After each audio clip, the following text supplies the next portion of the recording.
Hi, I'm Seamless, and today is a day, but this is the 30-second 75K tutorial.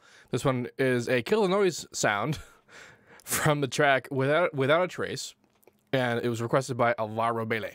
And this is a sound that you see the kill the noise name in this video, and you're thinking this is not the kill the noise sound that I wanted, except that this is the kill the noise sound that guy wanted.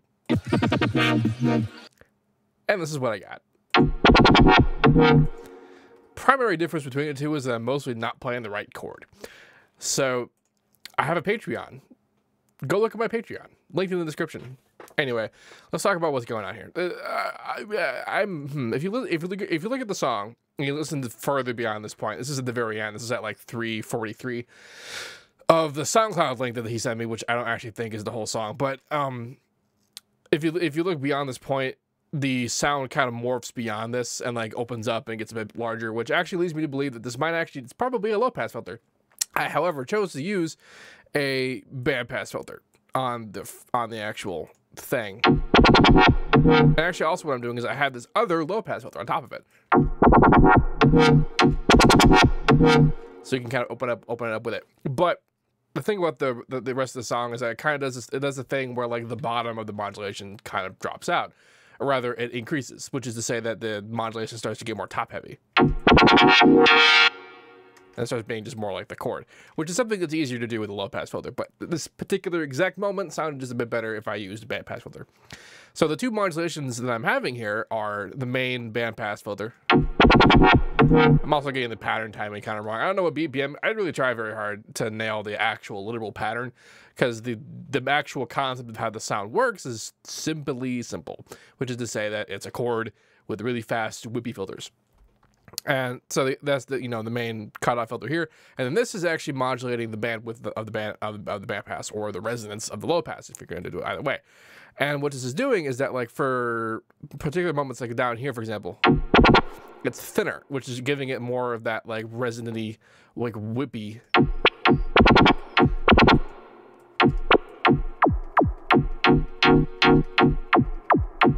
That's just to show you what the difference in the sound is, which matters because there's a couple of like bits here,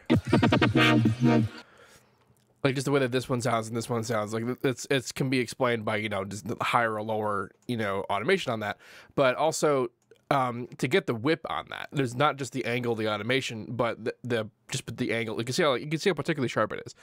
Like this isn't as sharp. This one's more diffuse than the other, and than these guys are, which is to say that it has wider bandwidth, so that it's not as you don't see this sharp edge of the kind of thing going on there. And also, this one's a bit less, but like these guys are like really sharp, which are lending bringing in there the kind of the whip to it. What's kind of interesting I want to point out actually is how you can see here how the chord is like nice and straight on these lines here, but it's kind of bending down here, which might lead you to believe that there's some kind of pitch bending going on. It's actually not pitch bending, it's phase modulation, because when you're using a pretty regular filter, which is to say a not linear phase filter, you're using a minimum phase filter, which is almost all filters. It whips around the sound, and when it passes through particular harmonics, because it accomplishes what it's doing by altering the phase of frequencies around the position of the filter, it is changing the phase of the sound while it's playing. And if you change the phase of something while it's playing, you change the apparent pitch it comes out. It is actually exactly like the Doppler effect, and it's also how FM works, digital FM, that is. So when you see the harmonics moving around like that, it's because of the filter's motion and not because of pitch motion. You would have to do that with pitch motion if you were to use filters that utilize linear phase filters, because the linear phase filters do try their damnedest to retain original phase information. The reason why not all filters are like that is because it requires more CPU usage, and it introduces just a tiny bit of latency. There's also another way you can get around doing this, which is actually involving Harmer resampling, because if you resample in a Harmer and you use Harmer's filters are not real audio filters. They're telling individual harmonics to turn on and off depending on its position in the spectrum, which is to say that each individual harmonic has no interaction whatsoever with anything around it, which is to say the phases are not being changed to create cancellation, which attenuates or boosts the signal, which means that it is by its own nature completely linear phase. And it's also no latency, because it's not actually filtering. which is kind of cool. In case you're ever wondering about that. I was going to make a point. Oh, yeah. So, chord, the chord, I'm using square waves. Like that's what I was going to say. So, it's kind of interesting because hearing the sound, I would have thought it was actually just, saw, but like, and you could probably maybe get like a particular behavior with it not as dense chord. But the thing about the square is that because of the density of the chords, it's creating harmonic interaction that you would actually more usually attribute to being something that's more supersaw-y as opposed to super squarey.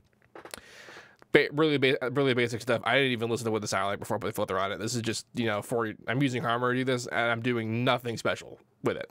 It's 4 voices in unison, low pitch difference, the default phase position, and some panning. That's pretty great. I am doing reverb and compression. The compression is mostly just to make it beefy, but like, it's just not really that necessary. I did that honestly just to see if it was necessary, but nope, not really. And then on the reverb, I'm kind of tailing off on the high end, although the reverb kind of did that already, so it really wasn't that super necessary. Not a lot about what's happening about what I did to sort of accent it wasn't super necessary, because again, the actual concept behind this is just chords and filter. Not a big deal. But it just tickled me that was the kill the noise sound that someone requested. Although, I mean, it's not 2012 anymore, so I guess we can't all be surprised by the melodic leanings of more modern bass music. Anyway, if you have any questions about this, please let me know. This FLP will be available for download in the description. If you'd like to make a request yourself, please do so in the Reddit thread linked in the description of this video. Also, as I had mentioned hastily at the beginning, go look at my Patreon because there's stuff in there that you might actually want, because I actually am doing things with it now as opposed to just kind of letting it go. There's new rewards, new goals, and new ways of things. So do that. And as usual, have a nice day. Don't forget to like, comment, subscribe. That was the other one. Almost got it. I almost got it. I'm also sorry if the levels were weird in this video.